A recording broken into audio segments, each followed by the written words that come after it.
Céntrense en estos datos. Según la Organización Mundial de la Salud, existen 6.172 enfermedades raras. Ese calificativo, ya lo saben, al que acompaña, en este caso, pues patologías de las que no hay constancia, patologías, pues que afectan a un porcentaje que se estima en torno al 7% de la población mundial. ¿Qué supone para un paciente, para una persona, sobre todo sufrir los amplísimos retrasos en el diagnóstico? ¿Qué consecuencias? Bueno, pues a esto vamos a acercarnos hoy, porque en esta recta final del mes de febrero, como cada año, se conmemora el Día Mundial de las Enfermedades Raras. Nos vamos a acercar, en este caso, a la entidad gallega, charlando con su directora sociosanitaria y responsable del área de acogida de FEGEREC, Carmen López Rodríguez. ¿Qué tal? ¿Cómo estás? Muy buenos días. Hola, muy buenos días. Bien. Gracias por acompañarnos. Daba esos datos, Carmen, son los últimos publicados por la OMS, por la Organización Mundial de la Salud. Esta misma semana, supongo que estarás al tanto de las declaraciones, el presidente de la Federación Española de Enfermedades Raras, Juan Carrión, comparecía y aportaba ciertos datos realmente preocupantes. Claro, vosotros los manejáis, ¿no? Al final nos llama la atención desde fuera que prácticamente la mitad de las personas que sufren alguna enfermedad rara han tenido muchos problemas y una grandísima demora en el diagnóstico. ¿Son datos también las cifras que vosotros manejáis? ¿El porcentaje es tan elevado? Sí, bueno, no tan elevado. Manejamos un porcentaje, vamos a ver, por la Federación Gallega, acuden a la Federación Gallega una media anual de unas 1.100, 1.200 personas, y un 20% aproximadamente de esas personas vienen concretamente para que les ayudemos en el acceso al diagnóstico. La media, y en eso sí coincidimos prácticamente con la Federación Española, la media de demora en el acceso al diagnóstico está para un 20% entre 4 y 5 años, y hay un porcentaje de personas que supera con creces los 10 años, y algunos incluso que no tienen un diagnóstico a lo largo de toda su vida. Tremendo, tremendo esto que nos cuentas. ¿Cómo atajar ese calvario, el que al final pues tienen que enfrentarse los pacientes y sus familias hasta tener el diagnóstico, aunque tal y como dices hay algunos que nunca lo consiguen? ¿Cómo podemos cómo se puede al menos intentar acortar esos plazos? Bueno, nosotros nos unimos este año a FEDER, por supuesto, es el día de todas las enfermedades raras. Estamos hablando de 200.000 personas afectadas en nuestra comunidad autónoma, 3 millones en toda España, y nos unimos tanto a FEDER como a las alianzas europeas e iberoamericana con el fin de movilizarnos, ¿no?, para que se frenen esas dificultades, ¿no?, de acceso no solo al diagnóstico, al retraso, sino incluso a no tener diagnóstico y la falta de equidad a la hora de obtenerlo en las distintas comunidades autónomas, ¿no? Instamos a las administraciones competentes, a lo que es el Ministerio de Sanidad, el Ministerio de Ciencia e Innovación, el Ministerio de Derechos Sociales, a que estas personas, de alguna manera, se les reconozca como personas sin diagnosticar, que de alguna manera se codifique en el sistema sanitario los trastornos raros sin un diagnóstico determinado. Es necesario que exista sostenibilidad en la investigación, implantar rutas muchísimo más claras y más ágiles en la coordinación en lo que es el circuito asistencial. Poner en valor programas que ya están en marcha, que favorecen el diagnóstico a nivel nacional. Es necesario un plan europeo para poder acceder a un diagnóstico seguro y eficaz y además certero, porque pensemos que las dificultades de acceso al diagnóstico tienen consecuencias muy graves, pero la principal es para las personas afectadas y las familias, pero también tiene consecuencias importantes para los profesionales, ¿no? Y para el sistema, para la sociedad e incluso para el propio sistema sanitario. Entonces, el acceso debe ser con equidad. No puede ser que a estas alturas el cribado neonatal sea totalmente heterogéneo en todas las comunidades autónomas. En este sentido, bueno, pues Galicia es una de las comunidades autónomas que más enfermedades criba. En este momento criba 30 y están propuestas 3 más que se van a cribar, pero tenemos comunidades autónomas que criban 7 enfermedades, las que marca de mínimo el Ministerio. No tiene sentido que en función en qué comunidad autónoma nazca tu hijo, tú tengas derecho, acceso a un diagnóstico o no. Hay que reactivar la estrategia nacional y actualizarla y armonizar todas las estrategias de las comunidades autónomas, ¿no? Y sobre todo, reconocer la especialidad de genética. España es el único país, el único de la Comunidad Europea que no la tiene reconocida. Un deber, en este caso, si hablamos de deberes, ¿no? Ya que has mencionado retos, pues este último es importante, ¿no? Para cumplir, focalizar y centrarse en aspectos importantes. El tema de la desigualdad por comunidades también lo es. Insistiendo un poco en esto y por centrarnos en Galicia, cuéntanos más de cómo estamos aquí en nuestra comunidad con respecto a otros lugares. Aspecto positivo, pero también, obviamente, Carmen, aspecto negativo, los que existan en este momento. Sí, digamos que Galicia, yo hablo de la percepción que nosotros tenemos desde nuestra experiencia de la Federación. Probablemente que existan otras experiencias y otra fotografía diferente, pues desde otros colectivos y desde otras personas. Yo me voy a centrar en lo que nosotros atendemos a diario.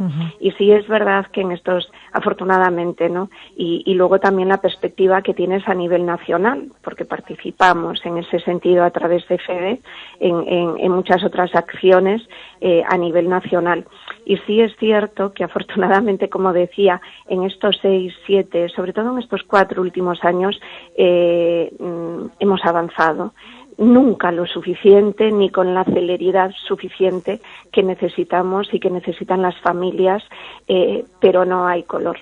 Sigue habiendo muchísimos problemas, pero el hecho de que en el 2021, bueno, el hecho de que Galicia aprobase el RERGA, el Registro Gallego de Enfermedades Raras, que nos da una fotografía más real, ¿no? de cuál es la prevalencia, de dónde se debe incidir a la hora de la planificación y la gestión sanitaria en estas enfermedades, el hecho de que haya salido en el 2021 la Estrategia Gallega de Enfermedades Raras, se ha creado una comisión en paralelo a esta estrategia formada por profesionales de diferentes ámbitos, están representados también los pacientes. Se ha empezado a transferir, ¿no?, lo que es el papel que todo lo aguanta a la práctica, a la operatividad real. Hemos empezado con mucho empuje, con mucho impulso. En este momento sí tengo que reconocer que hay un cierto parón. No parón, ¿no?, porque se han creado las 3 unidades funcionales que funcionan, digamos, a un nivel desigual en Santiago, Santiago, Coruña y Vigo, pero la situación en general en Galicia, el posicionamiento de las asociaciones, que yo ahí tengo que agradecer y poner en valor a todo el movimiento asociativo gallego, desde las entidades más chiquititas a las más grandes, lo que han incidido, el estar ahí el día a día, instando a la administración y sobre todo también a los profesionales. No es una cuestión solo desde arriba, es importante que los profesionales se sensibilicen, se comprometan, tengan interés en estas enfermedades y sobre todo la falta de conocimiento debe mejorarse muchísimo y los recursos en lo que tiene que ver con los profesionales de la atención primaria. Después de todo, es donde debutan estas enfermedades y desde atención primaria pues tengo que reconocer que se piensa poco en ellas.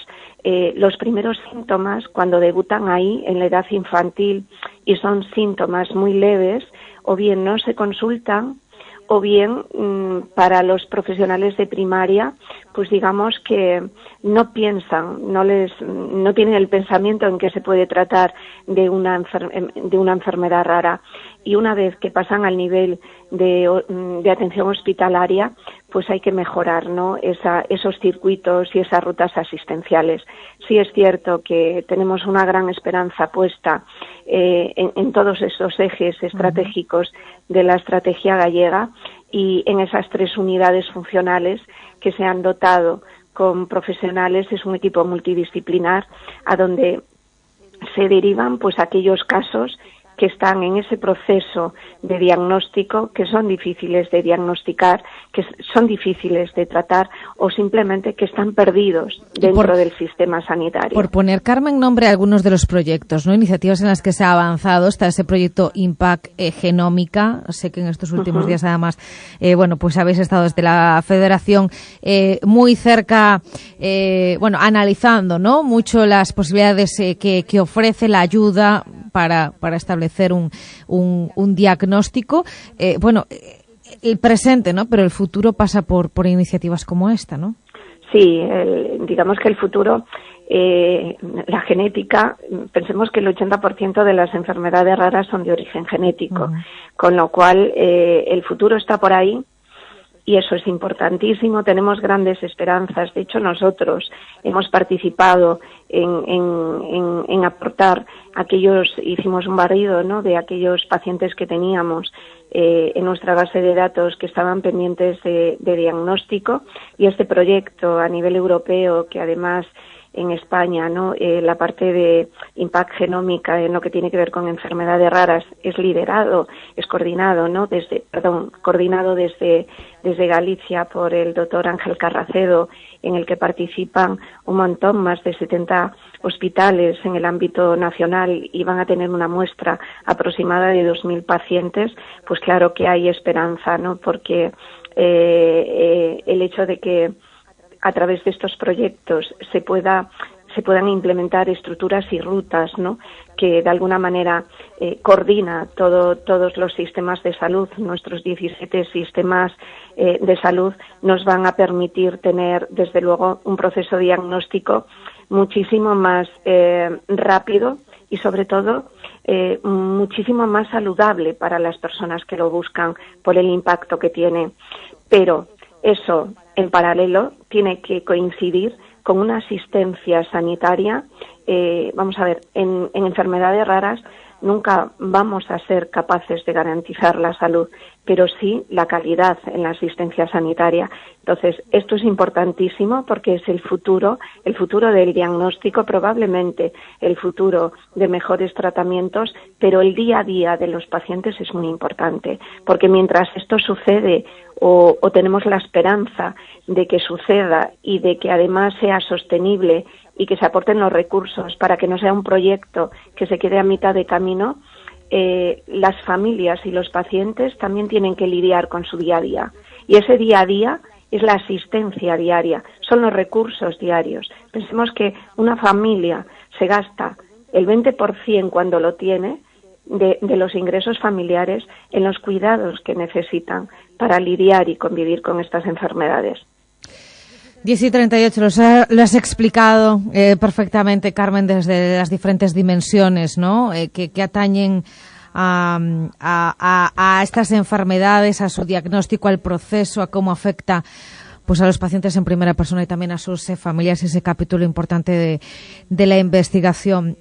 Nosotros nos hemos hecho eco porque, ya lo saben, en unos días, para despedir este mes de febrero, de nuevo se conmemorará ese Día Mundial de las Enfermedades Raras. Aquí trabajando con un compromiso claro en Galicia, la Federación Gallega de Enfermedades Raras, a la que nos hemos acercado en esta mañana en directo cuando son las 10:39. Carmen López, directora sociosanitaria y responsable del área de acogida, te agradecemos mucho que nos hayas acompañado esta mañana aquí en Radio Voz.